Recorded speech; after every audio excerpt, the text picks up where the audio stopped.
todos y todas, hoy les traigo un nuevo episodio de Aprendo en Casa, especialmente preparado para mis amigas y amigos de cuarto de secundaria. En los siguientes minutos reflexionaremos sobre la historia de nuestro país, sobre algunas dificultades y luchas que hemos atravesado. Por ejemplo, hace más de un siglo, en 1903, luchamos contra la peste negra.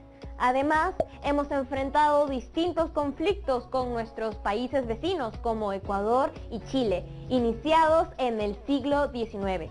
Estos afectaron la vida y salud de nuestros compatriotas. Se prolongaron durante muchos años. Por ejemplo, la guerra con el Ecuador se prolongó desde 1828 hasta 1998, con momentos de mayor o menor intensidad. ¿Se imaginan tantos años de conflicto? Tuvieron que mediar otros países para que las tensiones se detuvieran. Durante la guerra con el Ecuador, el Perú tuvo que tomar una serie de decisiones, como por ejemplo, elegir quiénes participarían en los enfrentamientos y asignar los recursos económicos. Este episodio está pensado para que reflexionemos sobre cómo influyeron los recursos humanos y económicos en el resultado de la guerra con el Ecuador. Además, para preguntarnos la razón de ser de las guerras. ¿Ustedes creen que las guerras tienen algún sentido? ¿Qué sentido tuvieron las guerras que sostuvimos siglos atrás? Eran, claro, otros tiempos. Y en el video que veremos hoy, retrocederemos esos años para poder comprender lo que ocurría en el país a partir de analizar el caso de la guerra con el Ecuador. No se olviden de tomar apuntes, porque este video de los amigos y amigas de Sucedió en el Perú viene con mucha información. ¿Listos? Vamos a verlo.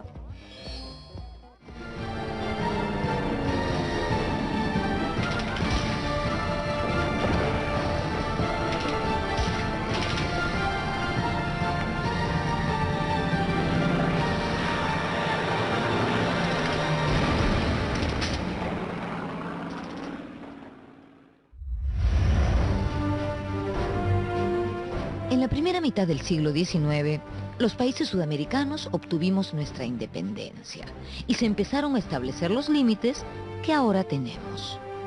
Fue un periodo duro, de guerras, de zozobra, de creación de países, en definitiva, de determinación de nacionalidades. Esto generó conflictos entre la mayoría de vecinos por el derecho que cada cual defendía de tener mayor territorio por tener mejores títulos. Por ejemplo, en 1830, el Ecuador se separó de la Gran Colombia para formar un nuevo país. Su objetivo, heredado del establecido por la Gran Colombia, fue extender su soberanía sobre los antiguos territorios del Virreinato del Perú. Guayaquil, Tumbes, que era parte de Piura, Jaén, que siendo parte del Virreinato de Santa Fe, había decidido incorporarse al Perú, y la Comandancia General de Maynas, según la cédula real de 1802, reintegrada al Virreinato del Perú. Por su parte, el Perú había aceptado la integración de Guayaquil a la Gran Colombia desde que San Martín fue a esa ciudad a entrevistarse con Bolívar. En el caso de Jaén, el Perú esgrimía a su favor el principio de la libre determinación de los pueblos y reivindicaba las otras áreas bajo el principio del uti possidetis, es decir, el derecho sobre las posesiones que en tiempos coloniales pertenecieron al virreinato peruano. El Perú basó durante el siglo XIX y comienzo del siglo siguiente sus derechos amazónicos en un título que fue la Real Cédula de 1802. Es una cédula por la cual la corona española devolvió al virreinato del Perú la zona de Maynas y también de Quijos. Es decir, el lugar donde nace el río Amazonas, toda esa inmensa porción de la selva donde nace el río Amazonas, el Marañón Amazonas. El problema de fondo era la ambición ecuatoriana de tener salida del río Amazonas. El territorio amazónico es un territorio que el virreinato, el régimen colonial, no ocupó, de manera que quedó para la época republicana el reparto de la Amazonía. Como no había fronteras claramente delimitadas por el mismo hecho de que fue un territorio desconocido, yo te diría que se ha repartido a cañonazos. A lo largo del siglo XIX hubo varios conflictos entre el Perú y Ecuador. Inclusive en 1860 se produjo una guerra en la que el Perú salió victorioso. A pesar de ello, la frontera no quedó delimitada de manera definitiva. Luego de 1880, la derrota peruana en la guerra con Chile fue aprovechada por el Ecuador para avanzar sobre el territorio amazónico que el Perú aspiraba a consolidar sobre la base de sus títulos virreinales. Luego de varios acuerdos con el Ecuador para someter la controversia jurídica a un arbitraje, en 1910 estuvo a punto de estallar una guerra ante la inminencia del fallo del rey de España. Ecuador anunció que si el fallo les era desfavorable, no lo acatarían. De esta manera, la frontera entre ambos países era un tema a resolver. En 1904, el Ecuador había firmado un tratado de límites con Brasil, respetando la línea geodésica Apaporis-Tabatinga, fijada entre el Perú y Brasil en 1851. En 1916, Ecuador y Colombia suscribieron un tratado de límites que incluía la región amazónica que el Perú reivindicaba.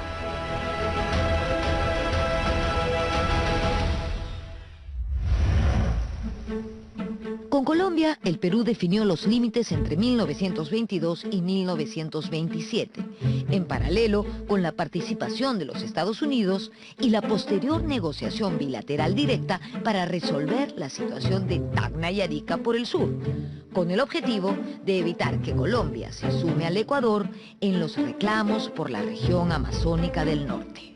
Estas gestiones incluyeron a Brasil. La frontera, definida por el Tratado Salomón-Lozano por los ríos Putumayo y Amazonas, demarcada entre 1929 y 1930, se consolidó luego que el presidente Óscar Benavides devolviera a la Sociedad de las Naciones el llamado Trapecio Amazónico y suscribiera en 1934 en la capital del Brasil un protocolo con Colombia, dando término al incidente generado en 1932 por pobladores peruanos, quienes tomaron Leticia.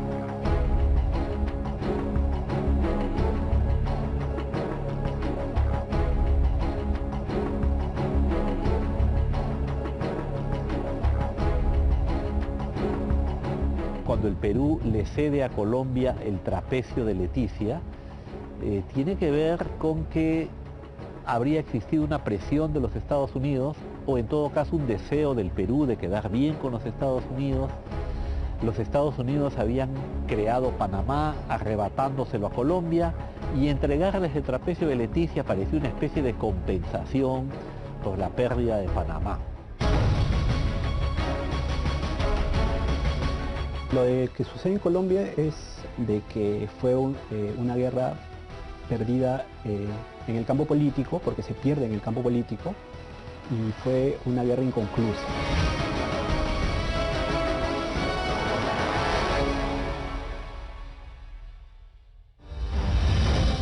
El régimen del general Benavides, que se mantuvo de 1933 a 1939, fue muy importante en el potenciamiento de nuestras Fuerzas Armadas.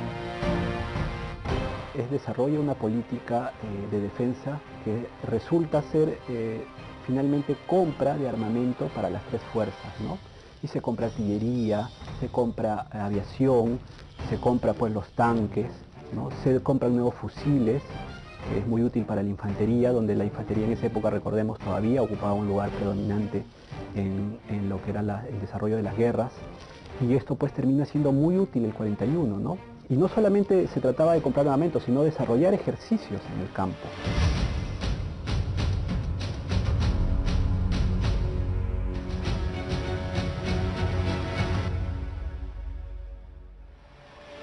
Una de las adquisiciones bélicas del gobierno de Benavides fueron los modernos tanques LTP.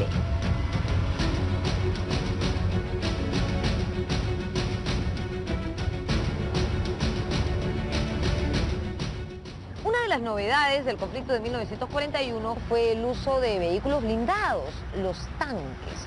Pocos años antes del conflicto, en 1938, el Perú le compró a la entonces Checoslovaquia 24 tanques, los famosos LTP.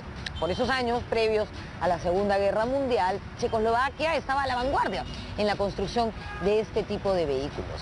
Los LTP se adaptaron rápidamente a la difícil geografía de la zona de conflicto y fueron decisivos en el avance de la infantería.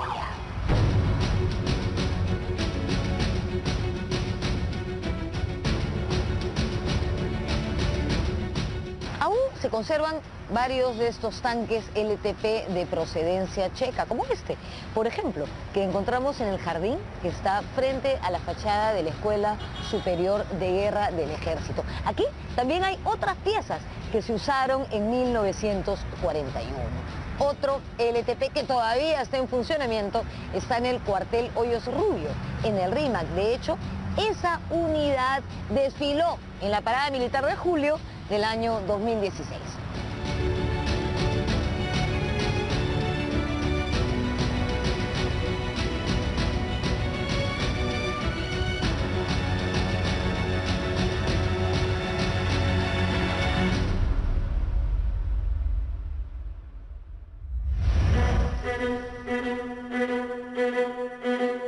El 39 finalmente acaba el gobierno de Benavides y el que toma la posta es el ingeniero Manuel Prado, ¿no?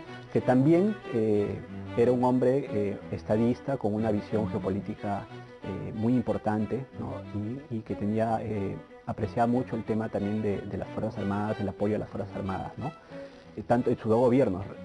Recordemos que él prácticamente, su primer gobierno del 39 al 45 coincide justamente con el hecho, con la conflagración más importante a nivel mundial, ¿no? Que es la Segunda Guerra Mundial.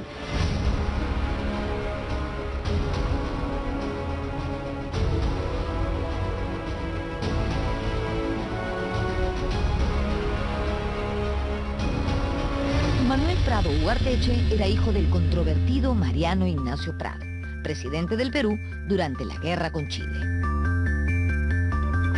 Él tenía, digamos, una especie de compromiso para pues no cometer ningún error en esto, ¿no? Como diciendo, hay gente que critica a mi padre, bueno, una manera de ayudar a guardar su memoria es que su propio hijo acá se porte de una manera enérgica y una manera clara para los intereses del Perú, ¿no? Fue, repito, un sesgo que nos favoreció. Pero lo más importante no fue eso. Lo más importante fue su percepción de las relaciones internacionales.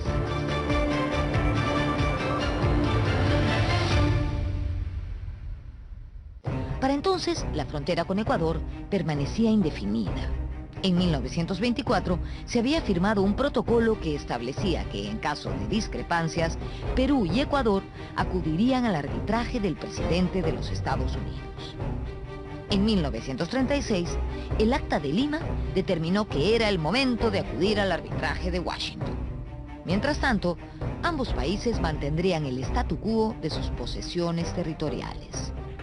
En ese año, la Cancillería envió a sus pares del continente una circular en que se hacía constatar el tope máximo de la presencia ecuatoriana en la Amazonía.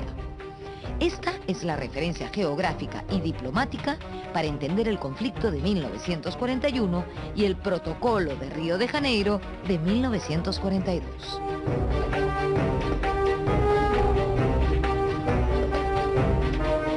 Se llegó a una especie de línea del statu quo que en 1936 quedó delimitada como aquella parte de la Amazonía que cada país efectivamente tenía ocupada. Esta es la línea, la de 1936, que queda en los hechos como la frontera, aunque como una frontera provisional. Sin embargo, poco después de este acuerdo, las tropas ecuatorianas habrían estado realizando incursiones en el lado peruano. Efectivamente, en 1938, Ecuador renunció al arbitraje de derecho. A partir de entonces, se produjeron reiteradas agresiones a lo largo de la frontera. Para el año 1940 teníamos serios problemas. Primero habían problemas entre los pobladores fronterizos, agricultores, tabacaleros principalmente, y entre los puestos de vigilancia peruanos y ecuatorianos que estaban uno al frente del otro. Esto provocó que el gobierno peruano tome medidas de emergencia. Lo primero fue la creación del Agrupamiento Norte. En 1940, ante las frecuentes provocaciones ecuatorianas, se diseñó el Plan de Operaciones destinado a la defensa de nuestra soberanía. Como parte de ese plan, se creó el Agrupamiento Norte, al mando del destacado general de brigada, Eloy Ureta. Ureta había estudiado en la Escuela Superior de Guerra y había prestado servicios en la sección de artillería de la Escuela Militar. Además, se había perfeccionado en centros militares de Europa. Luego de que se activa el Agrupamiento Norte, se produce una reunión de emergencia el 21 de febrero con el Consejo Permanente de la Defensa Nacional. Ahí se discutió la propuesta del Estado Mayor General del Ejército, que establecía que debíamos recuperar la frontera de facto de 1936, como un requisito para establecer las condiciones óptimas para una negociación definitiva de límites con el Ecuador.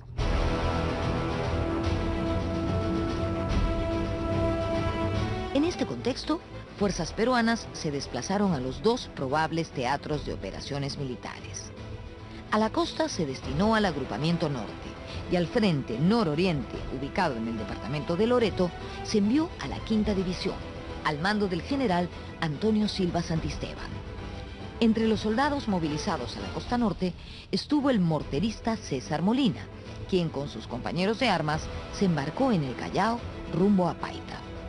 En Piura, Molina fue nombrado jefe de la sección morterista y se dedicó a capacitar reclutas llegados desde las provincias. Yo había aprendido el manejo del mortero 81 y 60, había llegado a manejar en tal forma que estaba capacitado. Al día siguiente, todos los compañeros llevamos al vagón en Monserrate para llevar de frente al Callao, embarcándose en vapor Rímac. Todo esto fue tan rápido. Vino el presidente de la República, varios generales a despedirnos.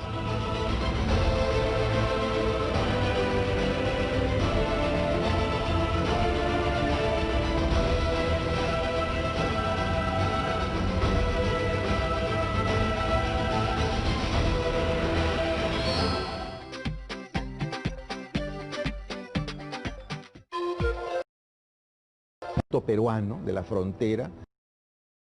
Arbor en diciembre. Todos, martes 10:30 de la... A continuación, Mundo Animal.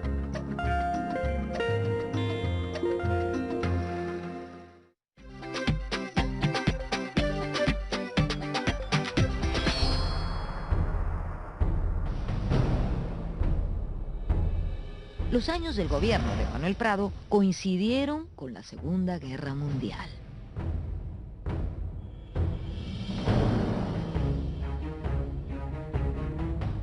El Perú decidió apoyar a los aliados, sobre todo después del ataque japonés a la base de Pearl Harbor en diciembre de 1941.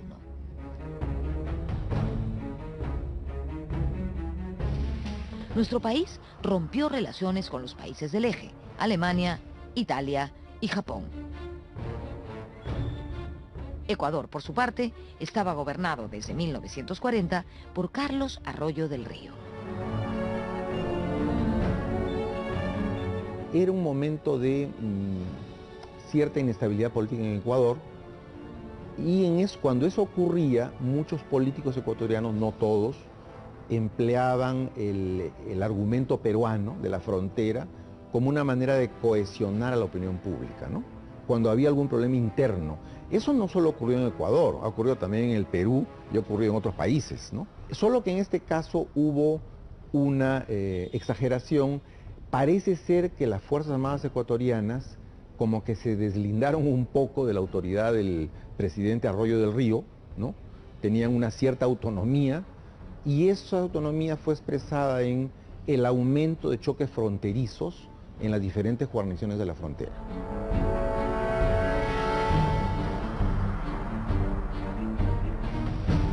Ecuador acusó al Perú ante la opinión pública internacional de ser el país agresor y además atacó las guarniciones peruanas en la zona limítrofe.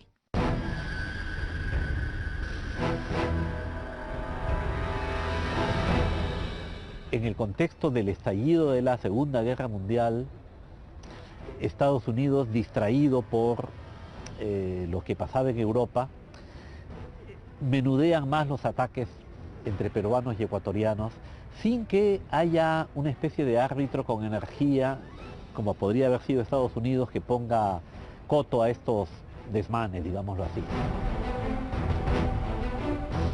Hubo muchos incidentes, ¿no?, de esta naturaleza, que obviamente comenzaron a ser respondidos. Cuando se hicieron muy grandes y muy graves, el presidente Prado dio la orden de hacer pues una represalia, ¿no? En derecho internacional es claramente represalia, no es un ataque como el que hizo Alemania a Polonia en septiembre del año 39, un ataque de invasión simplemente.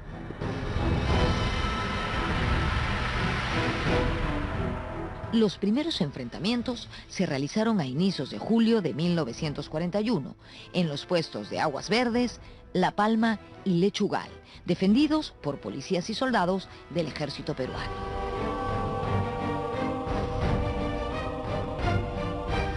Al día siguiente 6 amanece en completa tranquilidad, sin embargo al mediodía se produce un ataque generalizado a lo largo de toda la línea del Zarumilla, que incluso se tiene que recurrir al apoyo aéreo. La 41ª Escuadrilla, que había estado en Talara, se tiene que adelantar a Tumbes, y ese día bombardea las posiciones ecuatorianas de Huaquillas, de Chacras y de Balsalito.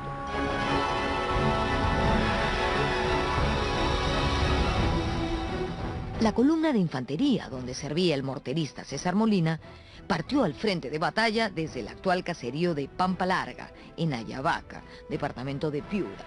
Molina recuerda vívidamente los terribles momentos que les tocó vivir. Llegamos a Pampa Larga con esta carpa, que ya teníamos carpa para armar, pernoctar. Y no sabe usted, amigo, todo lo que hemos pasado todavía como algo antes de entrar al combate, como 3 meses, 4 meses, conviviendo con amigos, con víboras venenosas. Y lo peor, no podía usted ni hablar porque los mosquitos se le llenaban la boca. Una cosa terrible, terrible. No podía usted ni tomar un poco de agua porque los mosquitos le estaban, que querían entrar al estómago. Es terrible. En la noche, a la hora de pernoctar, teníamos una linterna en la mano. Ahí hay una víbora que más o menos mide 60, 70 centímetros, y eso es sumamente venenoso. Y cuántas mulas que cargaban los cañones murieron por la picadura de esos animales.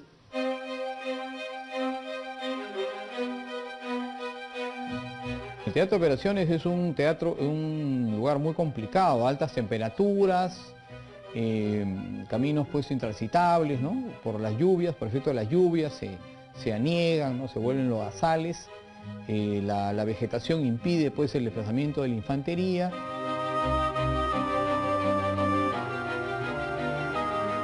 El 14 de julio de 1941, el ministro de Guerra le comunicó al general Ureta que, conforme a lo acordado, era hora de lanzar al ataque al agrupamiento norte.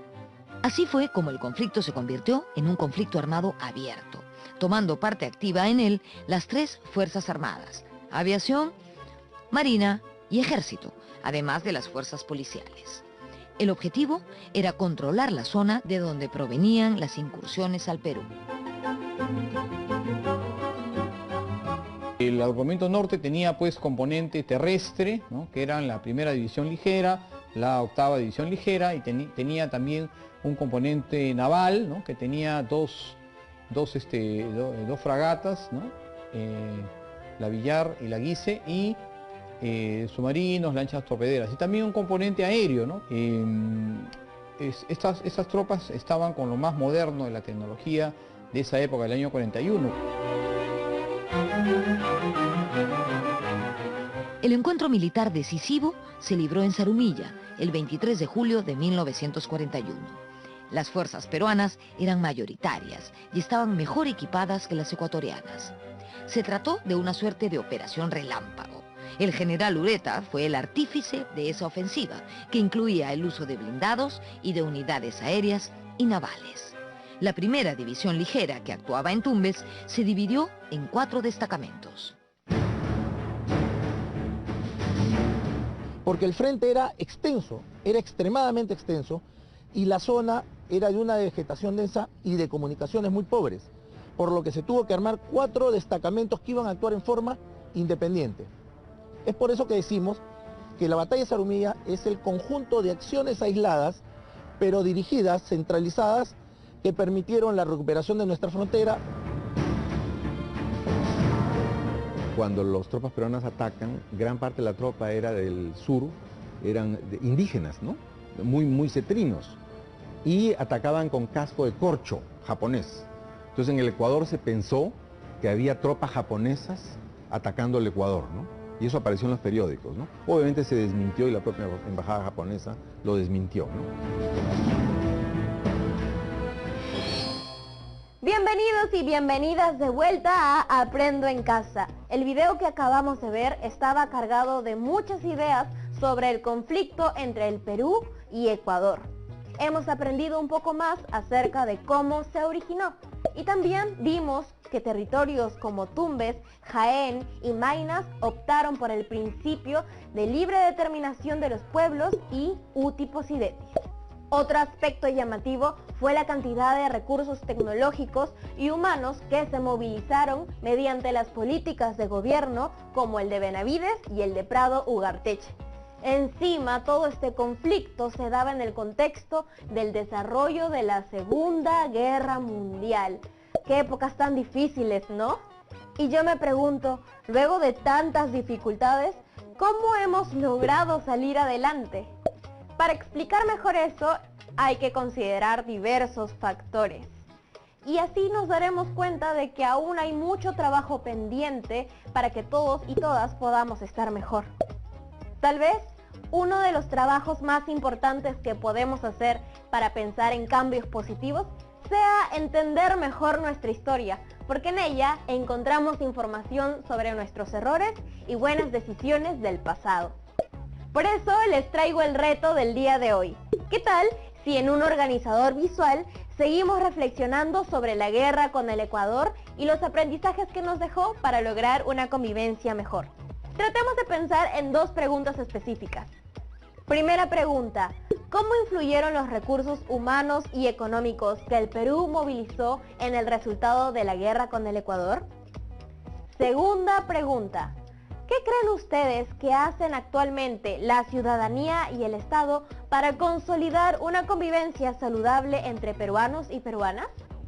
No se olviden de guardar su organizador visual en su portafolio de evidencias y de compartir sus reflexiones con su familia. Nos vemos en un siguiente episodio de Aprendo en Casa.